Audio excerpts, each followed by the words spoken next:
Alize'den herkese merhaba. Bugün sizlerle Alize Pufimor ile ördüğümüz harfli yastıklarımızı paylaşıyoruz.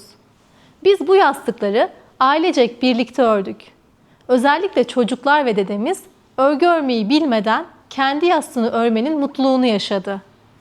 Patentli ipliğimiz Alize Pufimor'un iki renkli hazır ilmekleri sayesinde siz de hayal ettiğiniz tüm desenleri dilediğiniz ürüne dönüştürebilirsiniz. Bunun için tek yapmanız gereken boş bir kareli kağıda istediğiniz deseni çizmek ve Alize Pufimor'un iki renkli hazır ilmeklerini doğru renk sıralamasında birbirinin içinden geçirmek. Biz ailemize özel çok keyifli bir yastık koleksiyonu hazırlarken uzun zaman sonra dijitalden uzak keyifli zaman geçirmenin mutluluğunu yaşadık. Eminim Alize Pufimor da sizin çok güzel anlarınıza eşlik edecek. Şimdi gelin bu yastığı birlikte örelim. Alize Pufimor ile harfli yastıklarımızı örebilmek için ilk olarak bir şablona ihtiyacımız var.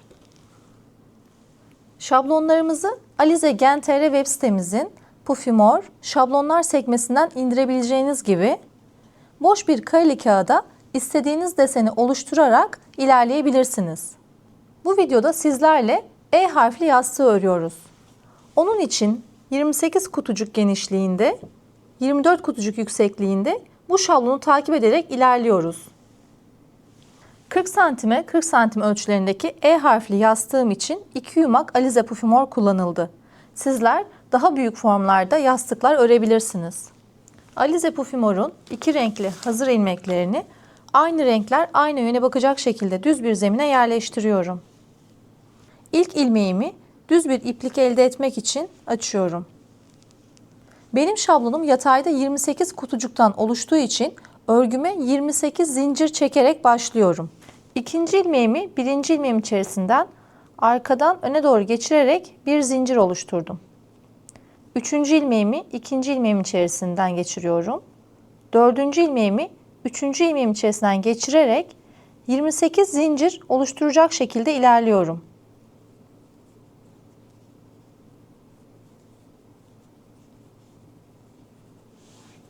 Koyu renkli ilmeklerimle 28 zincir çektim. Şimdi aynı şekilde aynı uçtan başlayarak açık renkli ilmeklerimle de 28 zincir çekiyorum.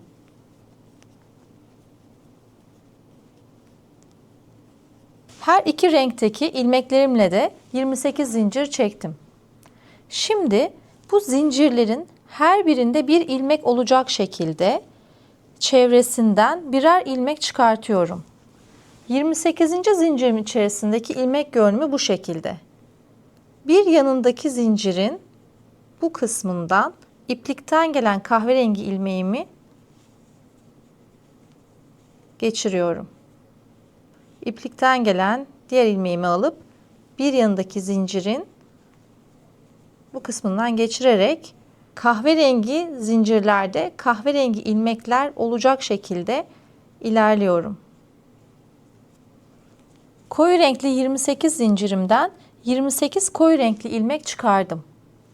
Şimdi iplikten gelen açık renkli ilmeği alıp bu şekilde zincirimi döndürüp açık renkli ilmeklerimden ilmeklerimi çıkartıyorum.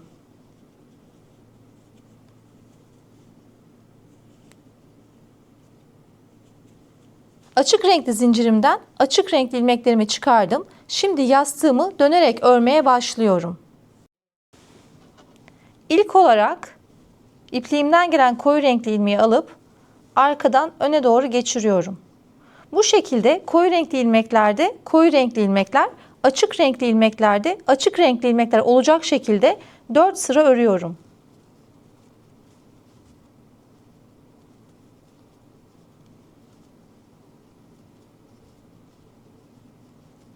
Koyu renkli ilmeklerimin tamamını ördüm. Şimdi ipliğimden gelen açık renkli ilmeğimi alıp örgümü döndürüp açık renkli ilmeklerimi açık renkli ilmeklerle örüyorum.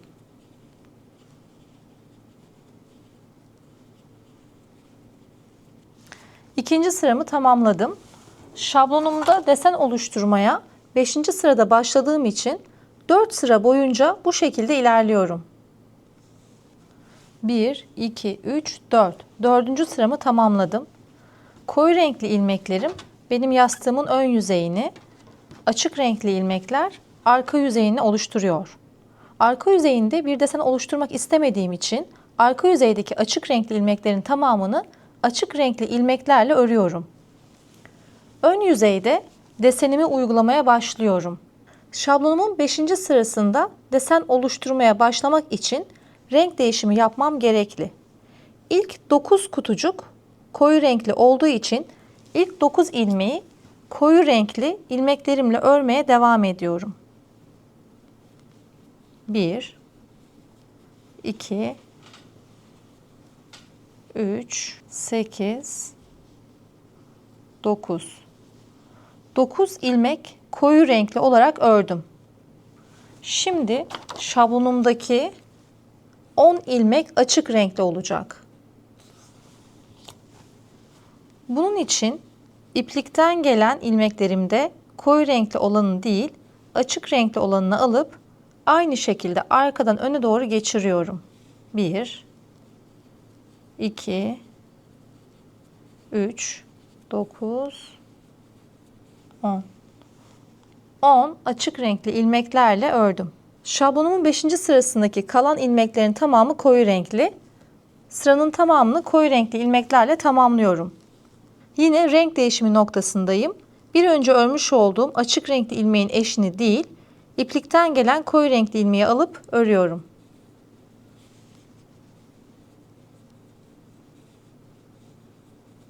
Koyu renkli ilmeklerimin olduğu bölgede renk değişimi yapıp 5. sıramı tamamladım. Açık renkli ilmeklerimde bir desen oluşturmadığım için açık renkli ilmeklerle tamamını örüyorum. E harfimi oluşturduğum yüzeydeyim. Şimdi 6. sıramı örüyorum. 6. sırada da yine 9 koyu renkli ilmek, 10 açık renkli ilmek, 9 koyu renkli ilmek şeklinde devam ediyorum.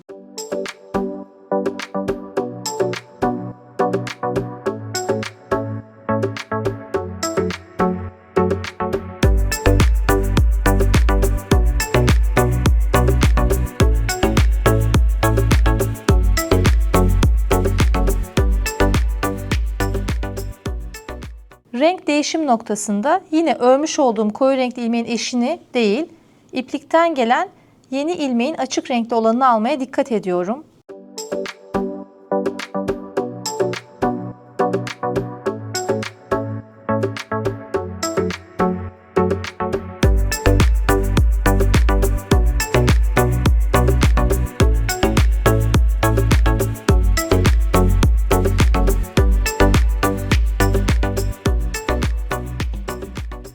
Açık renkli ilmeklerimi tamamladım. Şimdi yine renk değişimi yapıyorum. Koyu renkli ilmeğimi alıp örmeye devam ediyorum. Alize Pufimor'la desen oluşturmak işte bu kadar kolay. Tek yapmamız gereken şablonumuza göre gerekli yerlerde renk değişimi yaparak ilerlemek. Bu şekilde şablonumu takip ederek ilerliyorum. Ön yüzeyde E harfim oluşmaya başladı.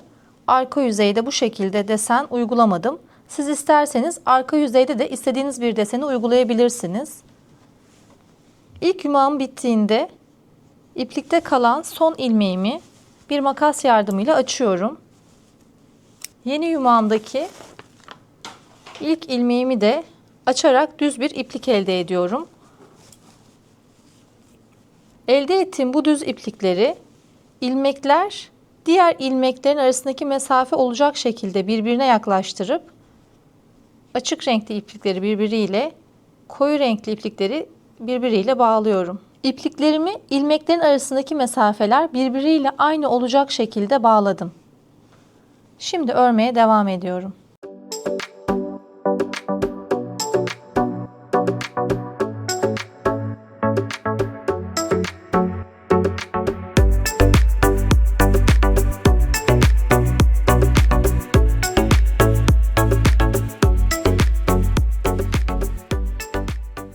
Şablonumdaki 24 sırayı takip ederek yastığımı tamamladım. Yastığımın iç kısmında ilmeklerim açık bir şekilde gözükmekte. İsterseniz ilmekleri böyle bırakabilirsiniz ya da ilmekleri kapatarak daha tok bir görünüm elde edebilirsiniz. İlmekleri kapatmaya başlangıç zincirimden 1. sıradaki ilmeklerimi geçirerek başlıyorum. 1. sıradaki ilmeklerimi her zincirde bir ilmek olacak şekilde geçiriyorum.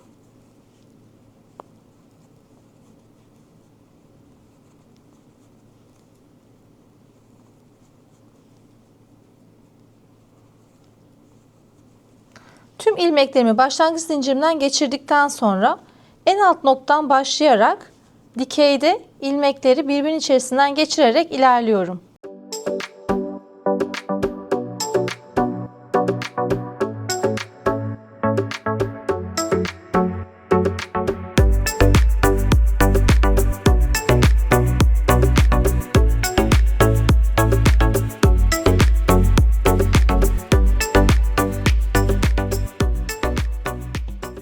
Yastığımın iç yüzeyindeki tüm ilmekleri kapattığımda görünümü bu şekildedir.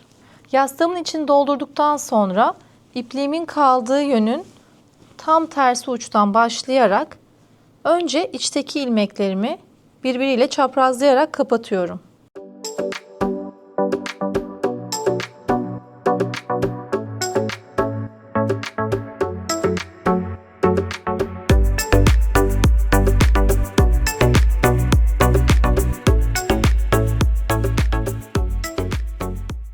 İç kısımdaki ilmeklerin tamamını çaprazlayarak kapattıktan sonra aynı şekilde dış kısımdaki ilmekleri de birbiriyle çaprazlayarak kapatıyorum.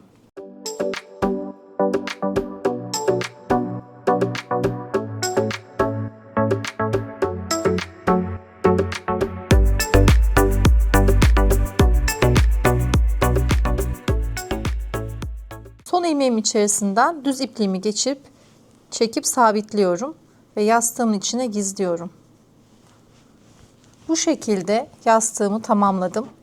Siz de Alize Pufimor'la dilediğiniz şablonu takip ederek istediğiniz dekoratif yastıkları keyifle örebilirsiniz. Alize Pufimor ile herkese keyifli örgüler.